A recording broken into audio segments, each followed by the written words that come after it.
waa hooyooyin sinta iyo gacanta waxay ku sitaan carruur bila jiray gacanta kalena waxay ku sitaan kaadhadhkii codbixinta laakiin keligood ma aha inta ay ishu qabato waxaa saf kula jira codbixiyayaal dumar u badan oo diyaar u ah inay doortaan xildhibaanadii ku matali lahaa golaha deegaanka iyo kuwa wakiilada isha waxaa kala socda booliiska oo amniga si wanaagsan u sugaya waa doorasho qayb ka mida ay soo daahday 15 sano waxaa codaynaya dad da'ah iyo kuwa hadda qaangaadhay oo qaarkood isha tuhun ka geli karo dhanka ay da'doodu ka xigto 15 safka goobtani waa mid nidaamsan dadkana 10 ayaa loo sii daynayaa waa tan sumadii ay u degdegayeen waa khad buluug ah oo calaamad u ah codbixinta laakiin maxay dareemayaan waxaan dareemayaa farxad guul gobonimo nabadgelyo alxamdulillaah rabbil caalamiin waxaan u keenay ilmahayga isagoo nabadgelyo xorriyad haysta inuu gaadho heerkan maanta anagu aan joogno maasha Allah tabaarakallah farxad baan dareemayaa way doorashadii noogu horeysay weeyaan alxamdulillaah ilaahayna mahad ugu dhan waxa dhalinyarada talo u soo jeedinaya odayaal doorashooyin kale u soo joogay dhalinyarada waxaan kula dardaarmayaa in qaabkii hore laga tago Soomaad garan oo qaab aan qabyaaladii ku jirin ay ku shaqayso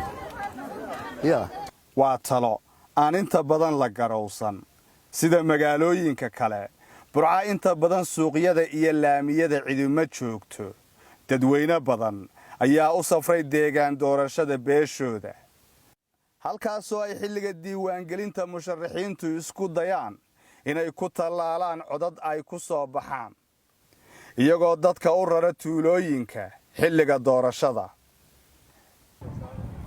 hadda waxaannu ku sugannahay bariga magaalada burco gaar ahaan suuq bari waxaa iga dambeeyaa waa goobtii labaad ee codbixinta ee xaafadan waxaa la joojiyey dhammaan gaadiidka ka imanaya gobollada iyo kuwa u baxaya sidoo kale waxaa la joojiyey isu socodka baabuurta iyo gaadiidka dadweynaha ee magaalada burco booliiska ayaa furayaasha ka guraya gaadiidka aan loo fasixin inay dhex maraan magaalada laakiin waa hawl ballaadhan qabashaduna waa nin iyo nasiibkii dadka magaalada joogaa waxay ka codaynayaan goobo kala duwan oo aan wax badan isu jirin goobaha codbixinta ee sida wanaagsan u nidaamsan waxaa soo booqanaya kormeerayaal matalaya ururo caalami ah kuwaasoo dadka intooda badani ay ku faraxsan yihiin halka kuwa kale ay hamrasho ka sheeganayaan beesha caalamka kormeerayaashu waxay goobta codbixinta ku sugnaayeen muddo saacad ka yar halka ay codbixiyayaasha qaarkood qorraxdu ugu liicday